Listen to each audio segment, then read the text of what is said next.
नमस्कार तुम्हाला सगळ्यांना. आय होप तुम्ही सगळे मस्त असाल. माझं नाव शरद आहे आणि खूप म्हणजे खूपच महिने चार एक महिने झाले मी यूट्यूबवरती व्हिडिओ नाही टाकला. काही जणांना माहिती आहे त्याचं कारण व्हिडिओ न टाकण्याचं माझं, पण बऱ्याच जणांना नाही माहिती आहे. तर मला थोडंसं तुम्हाला सांगायचं आहे. म्हणजे मी खूप दिवसापासून प्रयत्न करत होतो की हा व्हिडिओ मी बनवून तुमच्याकडे ॲक्च्युली माझ्या मनात जे काय आहे ते मला हे सगळं सांगायचं होतं यूट्यूबवरती. पण मी खरं सांगू माझं सिच्युएशन तसं नाही, म्हणजे होतच नव्हतं मला मी काय सांगू आणि काय बोलू. कारण मी ह्या 3-4 महिन्यामध्ये अशा फेजमधनं गेलो जो फेज मी डिस्क्राईब पण नाही करू शकत सोशल मीडियावरती. तुम्हाला सगळ्यांना माहिती असेल माझा भाचा प्रयाग, त्याचं एज अराउंड 6 होतं, 6 वर्ष कंप्लीट झालं होतं आणि 7वं रनिंग होतं त्याचं. तर तो आता नाही आहे आपल्यामध्ये.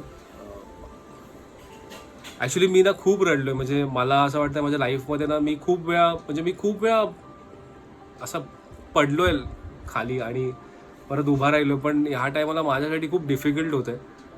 पण काय बोलतो मी, माझ्यावरती एवढी रिस्पॉन्सिबिलिटीज आहेत की मी पडून आणि असं खाली डाऊन लाईफमध्ये राहून नाही चालणार. कारण माझ्यावरती खूप रिस्पॉन्सिबिलिटीज आहेत.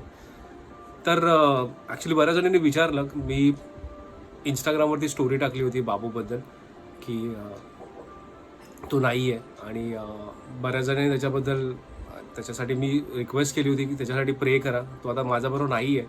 ॲक्च्युली त्याचा आणि माझं बॉन्डिंग खूप वेगळं होतं. मी जास्त त्याच्याबरोबर व्हिडिओ यूट्यूबवरती नाही टाकले, सोशल मीडियावरती नाही टाकले. त्याचं खूप मोठं कारण आहे. कारण की त्याला थोडासा स्पीच डिले होता. म्हणजे माइल्ड ऑटिझम होता त्याला. ऑटिझम ज्याला नाही माहिती असेल तर तुम्ही चेक करू शकता.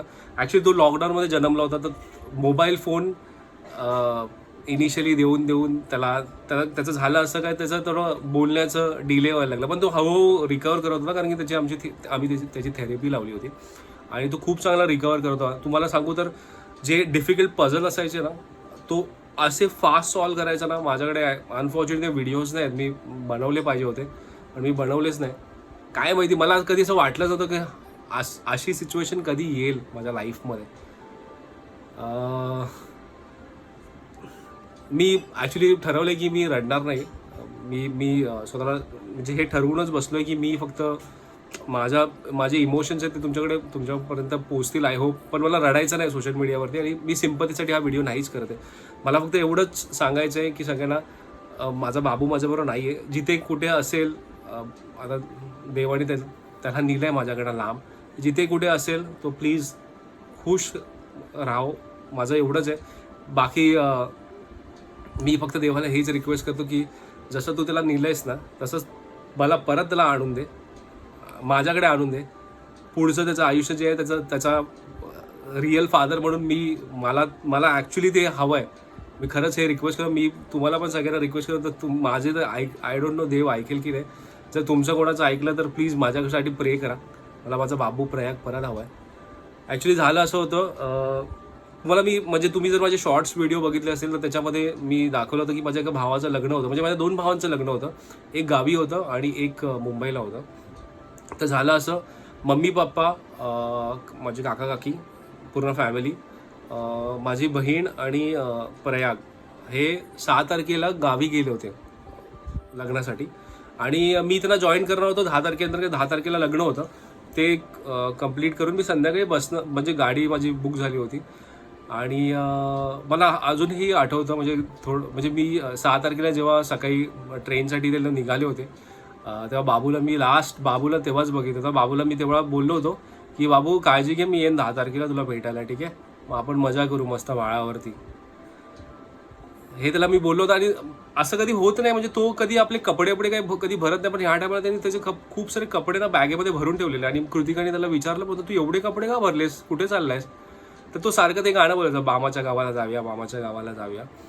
आणि माझं हे लक्षात आहे की त्याच्या आजोबांनी मला फोन केला होता. आणि कारण की तो थोडासा मस्ती करायचा ना, मग तो थोडा मस्ती करणं त्याला सांभाळणं खूप डिफिकल्ट होतं. तो माझं ऐकायचा, थोडा घाबरायचा पण मला. पण बऱ्याच जणांचं नाही, त्याच्या मम्मीचं ऐकायचं. बाकी माझ्या मम्मीचं तर तो म्हणजे त्याची आजी तिचं तर काय ऐकायचंच नाही.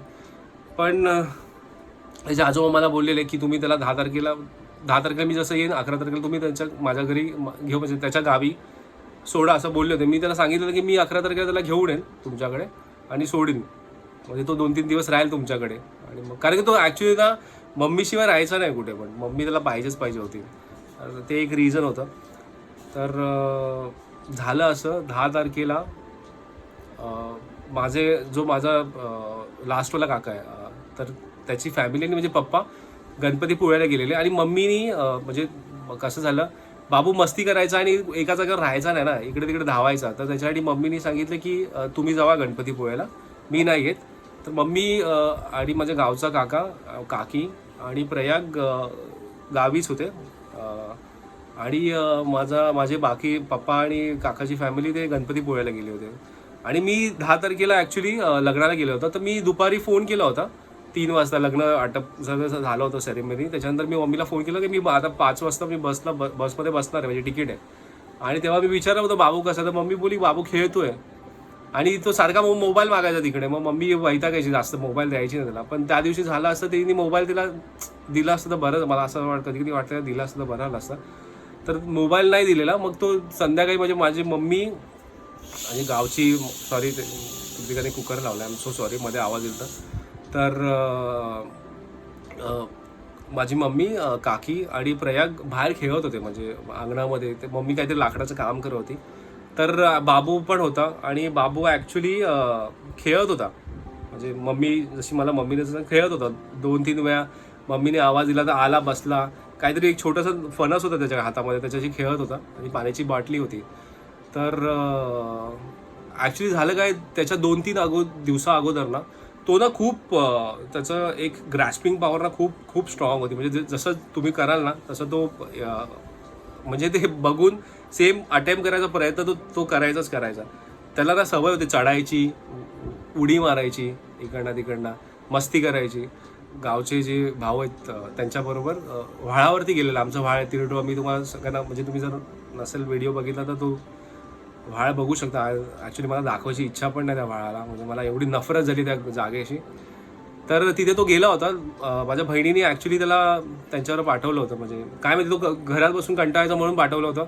आणि तो गेला पण होता तिकडे. तर एकदा ॲक्च्युली वाटतं तो सगळी मुलं कशी उडी मारतात, तर त्यांनी पण अशी जंप मारलेली आणि तो थोडासा डुबला होता. पण त्या मुलांनी काढलं होतं त्याला आणि त्याला घेऊन आले होते घरी. आणि पण त्याच्यानंतर ना तो सारखा कंटिन्यू तेच बोलायचं की व्हाळावरती आंघोळ करायला जायचं. आता आपल्या गावामध्ये, कोकणामध्ये भरपूर काही गोष्टी आहेत. म्हणजे मी असं हे अंधश्रद्धामध्ये हे विश्वास नाही करत, पण लोक बोलतात बरीच काही. आता माझ्यावर अशी सिच्युएशन झाली तर मी कोणाला बिलीव्ह करू आणि कोणाला नाही करू ते मला कळत नव्हतं. आणि झालं असं की माझी बहीण अराऊंड संडे होता, 8 तारखेला रिटर्न आली मुंबईला आणि बाबू मम्मीबरोबरच राहिला. तर त्या दिवशी म्हणजे 10 तारखेला जेव्हा सगळे माझे फॅमिली मेंबर्स अर्धे गणपतीपुळ्याला गेले होते आणि मम्मी इथे एकटी होती, मम्मी, काकी आणि गावचा काका होता. तर बाबू ना म्हणजे डोळ्यात चुकून ना व्हाळावरती गेला आणि ॲक्च्युली व्हाळावरती गेला, स्वतःचे कपडे काढले, शूजच्या त्याची सँडल होती ती काढली आणि त्यांनी उडी मारली पाण्यामध्ये. त्याला असं वाटलं की मी आंघोळ करून गप्प परत रिटर्न येईल, त्याला असं वाटलं. पण त्याला त्या खोलचा म्हणजे ॲक्च्युली काय माहिती तो तिकडे बुडला. आणि म्हणजे कोणच नव्हतं तिकडे. माझी मम्मी जशी बोलते फक्त 2 माकड होते फक्त, बस त्यांनीच बघितलं. बाकी झालं असं की समोरचं गाव आहे आमचं लावगण, तिकडे पण लग्न होतं, त्याच्यामुळे लग्न होतं कुडाळला, तर ते सगळे कुडाळला गेले होते लग्नासाठी. बाबू तिकडे डुबला आणि म्हणजे कोणाला म्हणजे माझी मम्मीनी आणि काकीनी खूप शोधलं त्याला, खूप शोधलं गावामध्ये, इकडे तिकडे, घरामध्ये बऱ्याच जण घरामध्ये बघितलं. मग लास्टला काय माहिती मम्मीला, काकीला असं वाटलं की व्हाळावर जाऊन बघू. आणि व्हाळावर गेलं तर व्हाळावरती दिसलाच नाही तो. मग काकाला बोलवलं, माझा काका जो आहे गावचा, तो धावत गेला व्हाळामध्ये, पण नाही भेटला. मग माझा एक दुसरा काका आहे तो आला आणि मग व्हाळामध्ये खाली एकदम तळाला तो पडला होता. त्याच्या डोक्याला लागलं होतं इकडे, म्हणजे बरंच ते दगड लागला असेल उडी मारताना, आम्हाला खरंच नाही माहिती. आणि मी खरं सांगू ना, मी 6 वाजता म्हणजे मी 5 वाजता रेडी होऊन भांडुपला होतो मी आणि मी निघतच होतो आणि मी ऑलमोस्ट कुठे विक्रोळीला पोहोचलो होतो. तेवढ्यात माझ्या काकाचा फोन आला. माझा काका बोलला, अरे बारका मला काका असा बोलला की बाय कुठे. मी बोललो बाय कल्याणला आहे आणि मी भांडुपला आहे, मी गावी येतोय. तर तो मला बोला तिला पण अर्जंटली घेऊन ये. मी बोललो का काय आला. ती आता कल्याणला बोललो, मी तिला कसं घेऊन येऊ. तो बोलतो अरे तो बारका नाही राहिला असं बोललो. मला म्हणजे मी लिटरली तुम्हाला काय सांगू, माझी जी सिच्युएशन होती ना ती मी कधीच कोणाला डिस्क्राईब नाही करू शकत. मी आता मी फक्त एवढंच ठरवलं की मला या कॅमेऱ्यासमोर रडायचं नाही आहे. म्हणजे लिटरली मला असं झालं मी कोणाला काय बोलू. आणि मी त्या रिक्षाला थांब बोललो 2 मिनिटं. मी कृतिकाला फोन केला, मी कृतिकाला सांगितलं हे असं झालं आहे. आणि कृतिका पण तिथे गळून पडली. लिटरली मी कृतिकाला बोललो आता मी कसं आणि काय करू. म्हणजे मी एवढा मोठा नाही झालो आहे अजून. मला असं कधी कधी वाटतं मी पण लहान आहे. म्हणजे माझ्यासाठी ती सिच्युएशन ना खूप ऑकवर्ड अँड डिफिकल्ट झाली होती. म्हणजे तो मुलगा रोज संध्याकाळी 7 वाजता माझा वेट करायचा की मामा येईल, मामा बाईकवरनं मला फिरवेल, मामा गाडीने मला फिरवेल. मामा आला की मामा झेप्टोवरनं काहीतरी ऑर्डर करेल. माझा फोन घ्यायचा, मामा झेप्टो ऑर्डर, हे फ्रूट्स पाहिजे, हे पाहिजे, ते पाहिजे. तुम्हाला माहिती आहे त्याला एक एरोप्लेन हवा होता. मी त्याला 3 दिवस तो एरोप्लेन नाही घेऊन दिला, कारण की काय माहिती मी का त्याला घेऊन नाही दिला. नंतर मी तो झेप्टोवर त्याला ऑर्डर करून दिला आणि तो त्या विमानाबरोबर खूप खेळला. तो विमान पण ठेवून गेला, सगळ्या आठवणी पण ठेवून गेला त्याच्या माझ्याबरोबर. असं कधी कोणाबरोबर झालं नाही पाहिजे, कधीच नाही झालं पाहिजे. बघा मला म्हणजे मी जेव्हा हे सगळं झालं ना, मी सगळ्यांवरती रागवलो होतो. मी लिटरली एवढा रागवलो होतो. म्हणजे मला असं कधी वाटलं नव्हतं की माझा बाबू, म्हणजे मी त्याच्या आजोबांना सांगितलं की मी 11 तारखेला तुम्ही तुझ्या घरी घेऊन येईन, सोडीन. मी 11 तारखेला त्याला त्याच्या गावच्या ॲम्ब्युलन्सनी त्याच्या घरी सोडून आलं, माहिती आहे का. आणि मी लिटरली माझ्या हातामध्ये त्याला घेऊन गेलो आणि बरी केलं, माहिती आहे का. म्हणजे माझं तर सोडून द्या, त्याचे वडील रतन, तो तर बिचारा 3 महिने त्याला भेटला नव्हता. विचार करा, मी त्याला समोसे खायला खूप आवडायचे. आम्ही जेव्हा त्याला पुरलं गावात, त्याच्या गावी जाऊनच पुरलं, तिथे जे आम्ही ते गावचे लोक बोलले ते 3 दिवस त्याला जे आवडतं ते आणून द्या. तर मी देवगडला गेलो होतो रतनला घेऊन, कारण की त्याच्या घरापासून जवळ तेच आहे. ते मोठे पंजाबी समोसे त्याला आवडायचे खायला. तेव्हा बाईकवर मागे बसला होता आणि मीच बाईक चालवत होतो. आणि तो लिटरली एवढा रडत होता ना पोरगा, म्हणजे खूप रडला, खूप काही बोलला. त्याची पण मजबुरी, सगळ्यांचीच मजबुरी आहे ॲक्च्युली. मी कोणाला काय माहिती यार, तो काय नशीब घेऊन आला बिचारा. ना आईचं प्रेम मिळालं, ना वडिलांचं प्रेम मिळालं त्याला. काय असं झालं ना, म्हणजे लिटरली मला डिस्क्राईब नाही करता येत, मला बोलता पण येत नाही आहे. मी फक्त आता जे झालं ते झालं. मला कोणावरती राग नाही आहे. राग होता 3 महिने. मी म्हणजे तो मे 10 तारखेला गेला हे जग सोडून. आज डेट मी तुम्हाला, म्हणजे मला लक्षात पण नाही डेट का मी काल. आज डेट 26 जुलै आहे. म्हणजे ऑलमोस्ट 2 महिन्यापेक्षा जास्त आले त्याला जाऊन. रोज त्याची आठवण येते, रोज 7 वाजता मी ऑफिसवरून येतो घरी कल्याणला. असं वाटतं यार त्याची. तुम्हाला मी खरं सांगू ना, मी जेव्हा तो पाण्यामध्ये जाऊन त्यांनी उडी मारली, त्याची सँडल, त्याचे कपडे लास्टवाले ते मी सगळे घेऊन आलो. मला सगळे बोलत होते ते त्याला पुरलं तिकडे टाकून दे, पण मी नाही टाकलं त्याच्यामध्ये. मी बोललो जसा गेला आहे ना, मला न भेटता तसा मला परत जोपर्यंत भेटणार नाही ना, तोपर्यंत गावात पाय नाही ठेवणार. बोललो माझी आई बोलते असं नाही बोलायचं, गावी जायला लागेल, आपलं सगळं आहे तिकडे. का जायचं त्या गावामध्ये, कशाला जायचं. ज्या वाळाशी ना मला खूप प्रेम होतं लहानपणापासून. म्हणजे लिटरली माझ्यासाठी सगळं काही होतं गाव माझं. पण त्या गावावर जायची इच्छाच नाही राहिली. म्हणजे मी ज्या दिवशी त्याचं कार्य केलं ना, त्याच्याच घरी गेलं. तिकडनं मी डायरेक्ट कृतिकाला घेतलं, मम्मी पप्पाला घरी पाठवलं. आणि मी तिकडनं म्हणजे सकाळी 10 वाजता ते संध्याकाळी 8 वाजेपर्यंत मी राजापूरच्या डेपोमध्ये बसलो होतो. मी घरी नाही गेलो. मी ठरवलेलं की फक्त ते बाबूला ज्याशी घेऊन गेलो ना, त्याशी मी परत आलोच नाही. फक्त माझी बॅग घ्यायला आलो, बॅग घेतली आणि परत मी गेलोच नाही. आणि मी ठरवलं की मी त्या गावामध्ये परत पाऊल नाही ठेवणार, कधी आयुष्यामध्ये पाऊल नाही ठेवणार. कारण मला तिकडे, कारण की ना त्या गावाची नफरत झाली, मला लिटरली नफरत झाली. म्हणजे मामाच्या गावाला जाऊया, माझ्या गावाने त्याला खाऊन टाकलं असं झालं.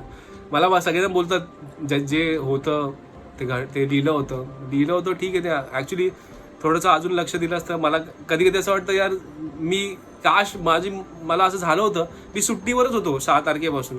मी काश त्यांच्याबरोबरच गेलो असतो. आज जर मी गेलो असतो तो कधी माझ्याबरोबर तो व्हाळावरती खूप वेळा गेलाय, पण तो त्या व्हाळाच्या कधी पुढेच नाही गेला. म्हणजे तो तिकडे दगड वगैरे टाकायचा पण पाय नाही. मी तुम्हाला व्हिडिओ दाखवीन त्याचा, साईडला व्हिडिओ, त्यांनी दगड टाकलेत पण तो कधी ते क्रॉस नाही करत. तो मला घाबरायचा. मी जे जे बोलायचं त्याला, आणि त्याचं असं होतं मी जिथे गेलो तो माझ्या मागेच राहायचा, कुठे म्हणजे हलणार पण नाही. लिटरली मी कल्याणला बाथरूमला तोंड धुवायला जातो, तो बाथरूमच्या बाहेर उभा राहायचा की मामा बाहेर गेला तर मामा, तो चिटकून असायचा. मला आईसारखी बोले हा काय एवढा चिटकून असतो तुला. आता मी काय कोणाला सांगू काय होतं माझं. मी कृतिकाला बोलायचो, आणि कृतिकाला म्हणजे 8 तारखेला मी बोललो होतं, कृतिका तुला माहिती आहे का माझं जर डुप्लिकेट कॉपी कोण ह्या जगामध्ये आला ना, तो माझा बाबू सेम माझ्यासारखा दिसायचा. हेअर कट, जशी मस्ती करायचा, पडला तरी रडायचा नाही, हसायचा, हे सगळं माझ्यासारखाच करायचा तो. त्याला बरी केलेलं आहे ते पण मी तुम्हाला दाखवतो. मला माहिती आहे डिस्टर्बिंग, थोडेसे खूप डिस्टर्बिंग आहेत, पण काय करू यार, समजत नाही कधी कधी. मी फक्त एवढंच रिक्वेस्ट करतो. मी खरं सांगू ना, मी बैठकीला जातो, पण मी तीन हफ्ते बैठकीला नाही गेलो. मी ना देवाची पूजा केली ना खरंच देवाच्या पाया पण नाही पडत. पण नाही, आय डोंट नो नंतर मला काय झालं, असं वाटलं की माहीत नाही देवाच्या मनात काय होतं, त्याला का घेऊन गेला देव ते मला खरंच नाही माहिती. का त्याची लाईफ पुढे डिफिकल्ट होती नाही माहिती मला. तुम्ही कितीदा बघितलं मागच्या व्हिडिओमध्ये मी त्याला जास्त दाखवायचो नाही. मी तो म्हणजे तो बोलायचा पण मी जास्त नाही दाखवायचो. त्याच्या आजोबा पण मला बोलले तुम्ही त्याला व्हिडिओमध्ये काय दाखवत, कारण मी का नाही दाखवायचं त्याचं रिझन होतं. कोण त्याच्याबद्दल काय बोललं असतं ना तर मी ते नाही सहन करू शकत. मला घरी कोण पण त्याला बोलायचं ना उलटं, मला ते सहन नाही व्हायचं. मी उलटा बोलून टाकायचं, कारण की माझं त्याच्यावर खूप अटॅचमेंट होतो. मी जरी त्याला व्हिडिओमध्ये नसेल दाखवलं, माझ्या व्हिडिओमध्ये अस्मी, विवान, ओवी, अवनी सगळेजण दिसले असतील, पण तो खूप कमी दिसलाय. ह्याचं रिझनच ते होतं ना दाखवायचं. खूप आठवणी आहेत. मी ॲक्च्युली खूप दिवसापासून विचार करत होतो की बनवतो व्हिडिओ आणि सांगतो तुम्हाला, पण माझी हिंमतच नव्हती. मी आज कसा बसून बोललो की आज मी अंबरनाथला राहतो. मी आज ॲक्च्युली मला पण किती महिन्यांदा अंबरनाथला आलोय. बस एवढंच सांगायचं आहे की जिथे पण असेल बाबू तिथे तो खुश राहू. आणि मी देवाला हेच बोलतो. आता गणपती येणार आहेत, जर तुम्हाला माहिती आहे मी गणपतीला एवढा एक्सायटेड असायचो गावी जायला. माझी बिलकुल पण इच्छा नाही गावी जायची, बिलकुल पण नाही, आणि मी जाणार पण नाही. मी ठरवून आलोय. मी कृतिकाला आता हेच बोलतो, मी त्या गावामध्ये कधी पावलं. मला कृतिका बोलतो असं नको बोलू. मला जायचंच नाहीये. का जाणार त्या जागेशी, मला तो लळाच नाही राहिला यार. माझी सगळ्यात जी आवडती व्यक्ती होती ती तो घेऊन गेला. मग काय करू मी त्या गोष्टीचं काय करतो. गावी जाऊन काय कोणाचं सुख आहे. मला कोणावरती राग नाहीये. मला माहिती आहे बऱ्याच जणांना माझ्यावरती राग आलाय, कारण मी उलट सुलट खूप बोललेलो. का मी रागामध्ये बोललेलो. माझ्यावरती काय बिथली कोणी विचारलं नाही की मी जेव्हा मुंबईला आलो होतो ना गावावरना, मी 3 दिवस कसे काढले मला माहिती आहे. कृतिकाला पण काही रिझननी ऑफिसला जायला लागलं होतं. मी घरी होतो, लाईट ऑफ करून बसायचो. एवढा रडलो असेल ना, कधी कधी असं वाटलेलं संपूर्ण कसं होतं ना, काय राहिलं माझ्या आयुष्यामध्ये, काय राहिलंय. आता कोणी बोलेल की बाई काय तुझा मुलगा होता, पण माझ्या मुलापेक्षा जास्त होता. रोज रडतो मी, रोज मम्मीला बोलतो, मला रोज आठवण येते तिची. मला लिटरली माझ्या ऑफिसमध्ये मी एवढी 12 वर्ष घातली माझ्या ऑफिसमध्ये. लिटरली माझ्या सिनियर्सनी विचारलं पण नाही बाई की काय झालं, तू काय झालं त्याला, काय कोणी नाही विचारलं. मला त्या ऑफिसची पण काय नाही राहिलं. म्हणजे मी असं या सिच्युएशनमध्ये माझ्याकडे वर्ड्स नाहीत खरं सांगू तर. बस आता काय आहे, मी राहिलो जगलो तर पुढे आय डोंट नो तो येईल परत, म्हणून स्ट्रॉंग राहायचं आहे फक्त. I hope. सॉरी मी बोललेलो मी नाही रडणार, पण काय करू, नाही होत मला. बस एवढं सांगायचं होतं की बाबू हेल्दी होता, खूप खुश होता. मी तुम्हाला त्याचा लास्टला व्हिडिओ पण दाखवतो, माझ्या बहिणीबरोबर काढलाय. ॲक्च्युली तेव्हा पाऊस पडणार, तो त्याचा लास्ट व्हिडिओ आहे त्याचा, तिने काढलेला. तो माझ्याकडे मी ठेवलाय सेव्ह करून. बस हा लास्ट व्हिडिओ. बाबू खूप आठवणी देऊन गेला असतं तुम्हाला. बाईकवरती बस मला बरेच जण कल्याणमध्ये बघितलं, बाईकवर पुढे बसायचा माझ्या. ठरलेला टायमिंग होता, सँडल घालून उभा राहायचा, चल चल चल चल मामा चल मामा चल मामा चल. तेच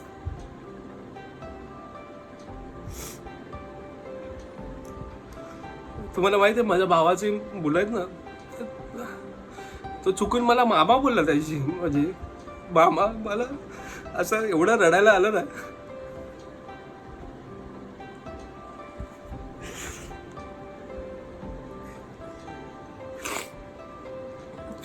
ठीक आहे, बस एवढंच. बाबूचे जेवढ्या आठवणीचे व्हिडिओज आहेत ना थोडे ते टाकेन मी एंडला. प्लीज माझं फक्त एवढंच आहे, फक्त रिक्वेस्ट करतो, प्लीज प्रे करा देवाला. आय नो तुमची कोणाची जर प्रे ऐकली तर प्लीज माझ्याकडे परत येऊ दे. त्याचा पप्पा म्हणून जे पण त्याचं राहिलेलं असेल ना ते मी सगळं कम्प्लीट करेन. मी खूप मारायचो पण त्याला, पण जसं मारायचो ना लगेच मला दया पण यायची त्याची तेवढीच. असंच नाही मारायचो, तो मस्ती करायचा म्हणून मारायचो, पण मला ते माझ्या मनात राहिलं. खूप त्याला मी मारलं पण आहे ना, उडी मारायचं ना, लागायचं म्हणून मारायचो त्याला की नको उडी मारू रे, लागेल तुला. समीर जिजू ताई पण आलेले घरी भेटायला मला. सगळ्यांनी फोन पण केला होता, बरेच जण आले भेटायला. थँक्यू सो मच सगळ्यांना. डिफिकल्ट फेज आहे पण ठीक आहे. त्याच्या पुढे जी पण आहे आपली जर्नी यूट्यूबवरची ती ठेवू कंटिन्यू. जसं मी आता रडलोय तसंच मी खूप फक्त हेच विचार करतो की लवकरच तो माझ्याकडे परत येऊन परत मी हसून एक व्हिडिओ बनवीन छानसा की आला बाबा माझ्याकडे माझा. याच नोटवरती हा ब्लॉग एवढाच. सॉरी मी तुम्हाला जर रडवलं असेल, डिस्टर्ब केलं असेल तर I am extremely sorry for that. Thank you. Bye.